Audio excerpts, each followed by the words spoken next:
All right, 1.3 is continuity, limits, and end behavior. Some of these are probably new words for you. End behavior you've done before, but continuity and limits are going to be pretty new. You've used the word limit before, but you haven't done much with it.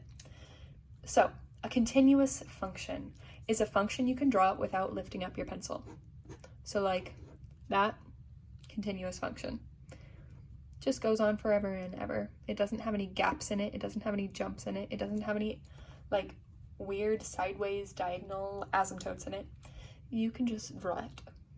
A discontinuity is a place where a function is not continuous, or you have to pick up your pencil to draw it. So there's a bunch of different types of discontinuities. We will talk about them down here.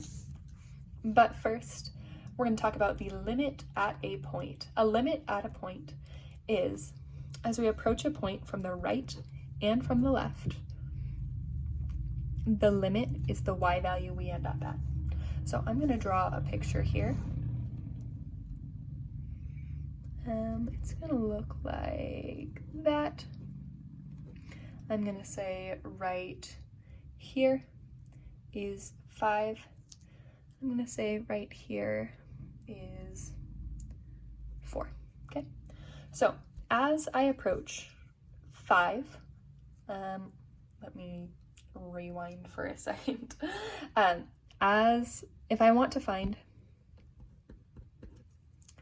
the limit, usually for limits we write cursive. I don't know why, that's just what we do in math.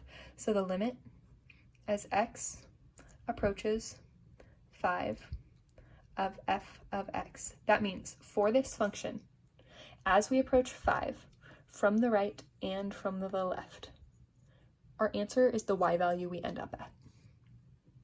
So as I approach the x value of 5 from the right and the left, our y value is 4. When we answer limits, like when you give the answer for a limit problem, your answer is always the y value that we're going towards. You could do another one. I'm going to draw a graph that could only be made with like a piecewise function. So it's going to be a graph that looks like we have a hole in it, okay? So this would be one part of our piecewise function. The other part, we would just say when x equals 5, our answer is this. So like, for example, we would have something like this. We'd have our equation, g of x, right? We'd have like this equation here. And then down here, we would say, call this 6. 6 if x equals 5. And up here we would have x does not equal 5. So if x does not equal 5, this is the equation we use. But if x equals 5, our value is just 6. Okay, so we're going to do the same thing. We're going to call this 4.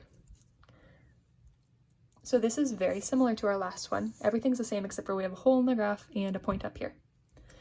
Now, when I find the limit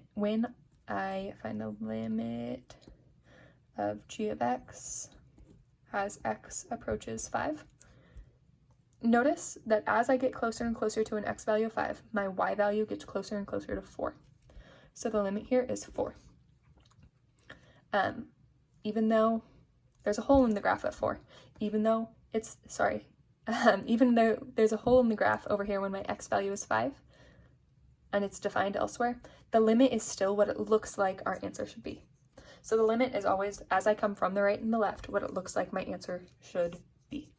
We'll talk about discontinuities in the next video.